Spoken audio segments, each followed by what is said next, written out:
أعزائي المشاهدين، مساء الخير، أهلا بحضراتكم ولقاء أسبوعي يتجدد وجناب السفير. معانا النهاردة دولة هنتكلم عنها من خلال لقائنا مع سفيرها الموجود بجمهورية مصر العربية. تابعونا في حلقتنا النهاردة، لكن زي ما اعتدنا النهاردة هنبدأ الحلقة بأخبار السفارات المصرية في الخارج. أول خبر معانا النهاردة بيقول 6 ملايين دولار من كوريا لإنشاء الكلية المصرية الكورية للتكنولوجيا. قالت وزيرة التعاون الدولي سحر نصر أنها ناقشت مع سفير كوريا الجنوبية بالقاهرة تقديم منحة بقيمة 6 ملايين دولار لإنشاء الكلية المصرية الكورية للتكنولوجيا، وأضافت أن هذه الكلية تهدف إلى تخريج دفعة جديدة من الشباب أصحاب المهارات الفنية والحرفية قادر على المنافسة في سوق العمل الدولي.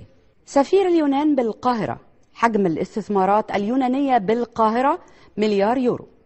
أكد سفير اليونان بالقاهرة أن مصر أقرب شريك ودولة مجاورة وصديقة لليونان، وشدد على أن العلاقات الثنائية شهدت تطورا كبيرا في ال10 سنوات الماضية، وأضاف إلى أن التعاون الوثيق بين مصر واليونان واضح ومستمر، وأن الاستثمارات اليونانية في مصر تبلغ الآن مليار يورو، معبرا أن تلك الاستثمارات تلعب دورا بارزا في الاقتصاد القومي للبلاد وفي توفير فرص عمل للمصريين.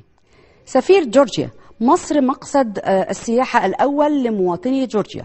أكد سفير جورجيا بالقاهرة أن مصر لا تزال هي الوجهة السياحية الأولى لمواطني بلاده، خاصة وأن حكومة جورجيا لم تصدر حظرا على الرحلات للمناطق السياحية في شرم الشيخ والغردقة، مشيرا إلى أنه يتم تسيير 3 رحلات أسبوعية من العاصمة، منها 2 لشرم الشيخ و1 للغردقة، ووصل عدد السياح الجورجيين إلى حوالي 15,000 سائح. وزير النقل يبحث مع السفير الفرنسي بالقاهرة التعاون في مجال مترو الأنفاق.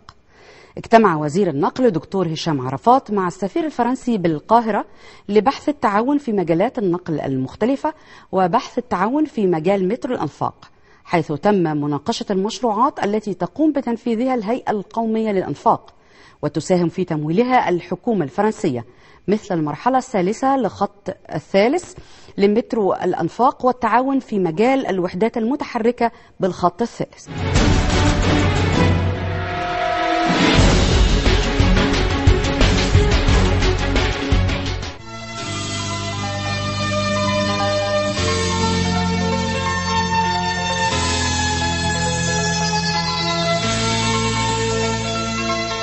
عدد السفير مشتاق علي شاه سفير جمهورية باكستان بجمهورية مصر العربية. فالحلقة اللي فاتت اتكلمنا عن جمهورية باكستان وعن الزراعة هناك وعن الصناعة والسياحة والكثير من القطاعات الموجودة. النهاردة بنستكمل حوارنا عن دولة باكستان وعن سبل التعاون بين باكستان وبين جمهورية مصر العربية. Welcome sir in our program, in your next part in this program. Thank you. In the first part of our program, we talked about Pakistan and the irrigation and the industrial there and tourism. Then we want to talk about Pakistani people, about their habits, about their characteristics, their daily routine. What you are going to say? Pakistani people are very progressive like Egyptians, progressive, tolerant, and peace-loving, hospitable.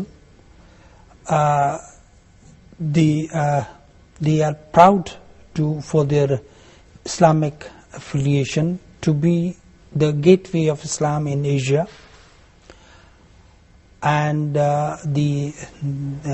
they are religious when it comes to the faith, but they are progressive and liberal to live with others in peace. That is about their faith and their culture. As for socially, they are again they are family-oriented people. They want to live in families, in societies, in a collective condominiums, rather than individual or alone, individualistic. And they want to live with peace and with the rest of the world, to walk with the world, not live alone, separate. If we talk about Pakistani fashion and the national costume and about the colors in clothes, and you have many materials. Yes, our costumes are kaleidoscopic, I must say colorful. The prints and lawns, and because it's a hot weather in Pakistan, so people like to have light clothes, but very print with the colorful prints on it. Very bright. Very bright and shiny colors. Yeah. And with flowers, mostly flowers and patterns and designs, and at the kaleidoscopic, multicolored. You use many colors. Many colors. Many colors, bright colors, and with each other and with each other. Every day, obviously, every year there are new designs, new colors, like the fashion in Europe. So they also have. There is always fashion shows there, and special fashion shows. Many fashion shows, especially in the bigger cities like Karachi, like Lahore, like Faisalabad. People have fashion shows, or Islamabad, Rawalpindi. They have fashion shows, and they are organized by the private sector. But there are many. And we enjoy it. We have our own costumes that we enjoy, and we also export. We export our cotton. We export our garments. We export the fabrics and the textile and the yarn and to other countries. You have many famous designers. Many famous designers who are also popular in Europe. They go there because there are many Pakistanis who are living overseas.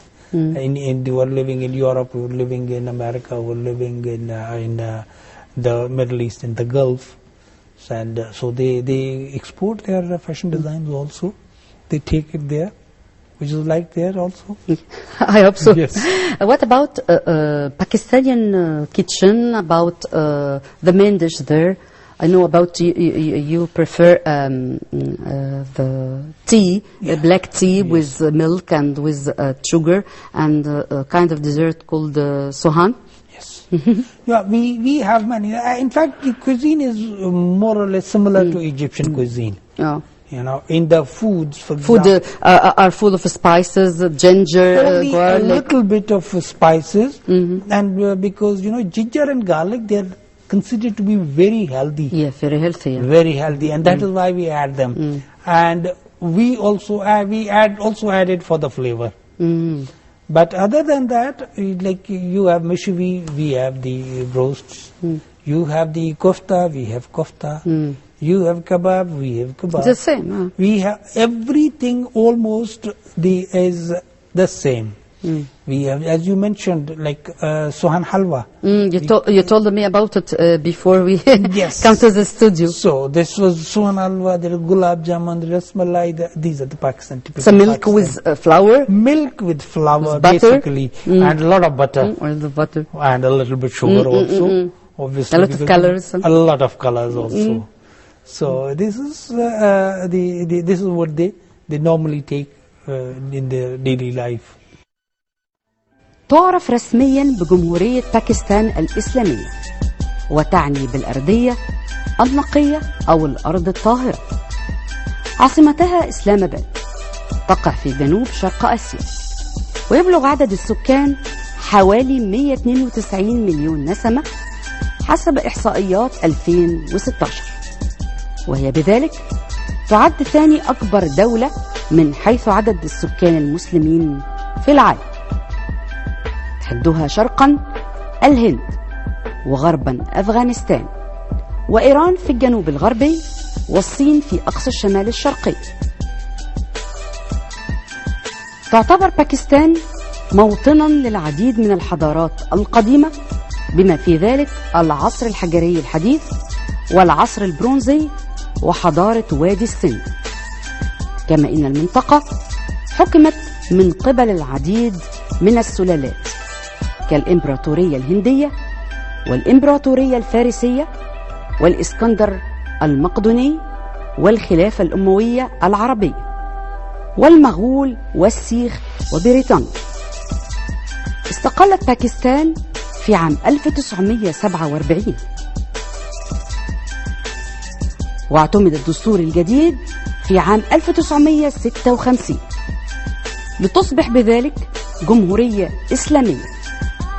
أما اليوم فتعتبر باكستان جمهورية برلمانية اتحادية لها 4 أقاليم تحكم بطريقة فيدرالية، ويذكر إنها 7 أكبر دولة من حيث القوات المسلحة في العالم. يعتبر اقتصاد باكستان هو رقم 26 في العالم من حيث القوة الشرائية. أما بالنسبة للمطبخ الباكستاني فإنه يتشابه مع مطبخ شبه القارة الهندية، حيث يستخدم في المطبخ الباكستاني العديد من التوابل والأعشاب والثوم والزنجبيل والكركم والفلفل الأحمر. أما عن الديانة الرئيسية 95% مسلمين و5% ديانات أخرى. Talk to us about arts in Pakistan. Pakistan, many arts. I mean, we have about music, about arts. So. We have calligraphy. Mm.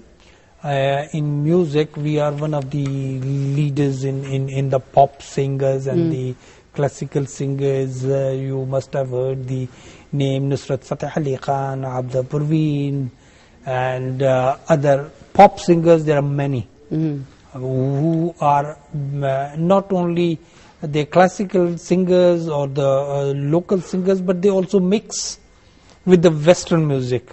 It is nowadays the latest trend in the music is the pop singing, which they mix with the Western. So we people, we love music, we love art and culture, the many festivities. In Pakistan we have a lot of shrines of Sufi saints. And every shrine has an annual festival, and that festival is full of music, because that people love it. And so these music festivities are all over. They're an annual basis, regular basis. Besides in the towns and cities, there is a particular music. And then also the sports. We have in cricket, we have in squash, we have in hockey. Hockey is our national game. But we play all sorts of sports. Also, we have now polo and golf. Golf is getting popular. Polo is getting popular, and so we do have these healthy activities also. And besides this, we also have the annual, we call there's a National Cultural Arts Council, which is by the government, which organizes these festivities around the year everywhere. It's good. So that people can enjoy also. If we talk about the cooperation between Egypt and Pakistan, as an example in the military field, what you are going to say in this field? I know there is many agreements in this field between Pakistan and Egypt. Our cooperation with Egypt is comprehensive. It is in all fields: cultural, economic, and political, at international level, military level, defense level. I must say that our cooperation in defense is pretty strong. We have technical cooperation with each other. And the Pakistani army is famous also, like Egyptian army. We share our training facilities. Some officers come for training to Egyptian military training institutes like Nasser Military Academy, like the Higher Military Academy, and some Egyptian officers go to Pakistan. So we have mutual exchange, plus we have technical cooperation in all fields. We also have, we had many visits last year.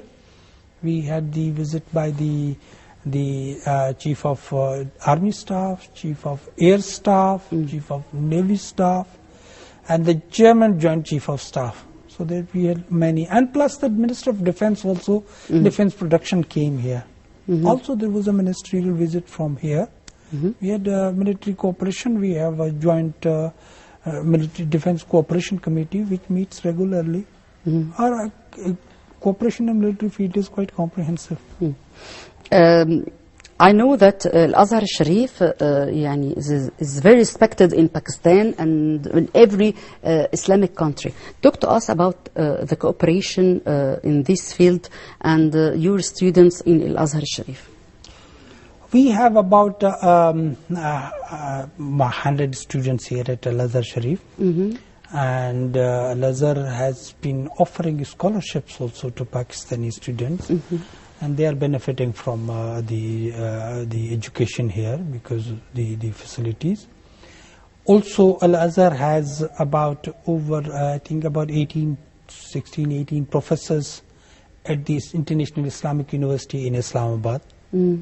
So our cooperation with Al-Azhar has been very strong. But let me take you back to 1946. Before the creation, our father, I was in my residence. I have a photograph of the father of nation, our nation, Qaid-e-Azam, meeting the Sheikh Al-Azhar and the Grand Mufti. So our relations with Al-Azhar is before the creation of Pakistan per se. I know. We respect Al-Azhar. It's an old relationship. It's an old relationship, and we consider the Al-Azhar as a very high institution of learning in the Islamic world, which also offers cooperation to all the countries in the world. If we talk about the memorandum of understanding between Egypt and Pakistan in the sector of medical supplies, chemicals and information technology fields, what we are going to say in these fields and the agreements? We have a trade agreement which we signed in the 50s, early 50s. That's very old. We also are the members of the D8 countries, which is the developing 8 countries. There are memorandums of understanding between the Chambers of Commerce and Industry of Pakistan and Egypt. We have a joint business council between the Pakistani businessmen and the Egyptian businessmen. What investment, Pakistani investment here in Egypt? There is not very much, but about around $200 million. There are Pakistani factories, especially in Burj Al Arab, and also Ismailia and other places. There are some Pakistani investments here, and also some Egyptian investments in Pakistan. But I think this mutual investment and economic cooperation is going to grow in the next few years because Pakistan is on the Silk Route, and we are developing, in fact, strengthening the trade route from Beijing to Pakistan, to the seaports in Pakistan. And from seaports in Pakistan, the ships go to Europe, and they go from Suez Canal. Suez Canal, yeah. So it is the same route, same Silk Route, which begins in Beijing and goes to Europe from Pakistan, from Egypt, and on. So this is one of the commonality where we have their similar economic interests. And I think this year we have a lot of trade delegations coming. We had last week we had the trade delegation from the Islamabad Chamber of Commerce, which signed a memorandum of understanding with the Cairo Chamber of Commerce. And we are going to have, and there was another conference of the BRICA, the Belt and Road Industrial and Commercial Alliance. This is an initiative by China, but the first meeting was hosted by Egypt just 2 weeks ago. 2 days ago, sorry. 2 days ago, and we had a very strong delegation of the Board of Investment. They came here, they are participating, they are still in town. And so it will be more cooperation in the future? More certainly, because our economic interests are complementary. We complement each other and we pursue the same goals. So there is going to be much more activity this year and on, inshallah. I hope so.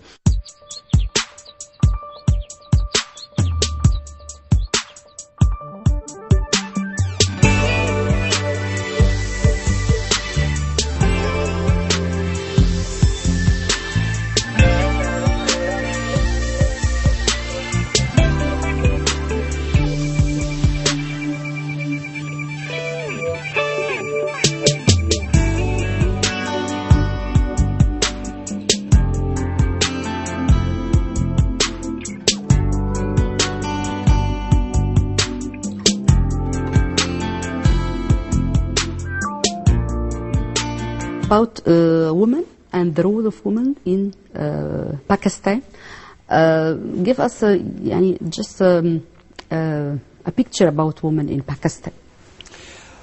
Women in Pakistan, obviously, first of all, we consider women, the religion gives the same respect to women. Same rights. There's no bar on that. And plus, the women is the half of the workforce. If we consider 50% of the population is women. And if they don't contribute to the social development, we are lagging behind. We are losing the talent. We are losing the contribution to the development. Pakistan, alhamdulillah, was the country which had the first Islamic woman prime minister. It's a good sign. We have women ministers. We have reserved representation of women in every sector. Yeah. Apart from the reserved seats in the politics, in the parliament, in the jobs, in government services, we have women pilots, we have women fighter pilots, we have women in the army. Oh, good. We have like us. Yes. So, alhamdulillah, in Pakistan, the women have. What about Malala and her Nobel Malala Prize? is another example, a pride of Pakistan. Yeah. It's a pride of Pakistan. Pakistani woman. And let's say that it was a Pakistani girl, because she started her fight when she was 13 years old. Yeah. 11 years old. Yeah, yeah. She began her fight. She's a kid. She was a girl. Okay. At 11 years she started her fight, and obviously the courage with which she stood up and the way she is leading, and she got the Nobel Prize. So she is a pride of Pakistan. Another symbol, and there are many other girls in Pakistan, many other women who are playing their part. Maybe they are not getting that much prominence, but there is still a part of the society. We have our foreign secretary. She is a lady. Our foreign secretary is a lady, and we have more than half a dozen or a dozen of the, let's say, 10% ambassadors are ladies.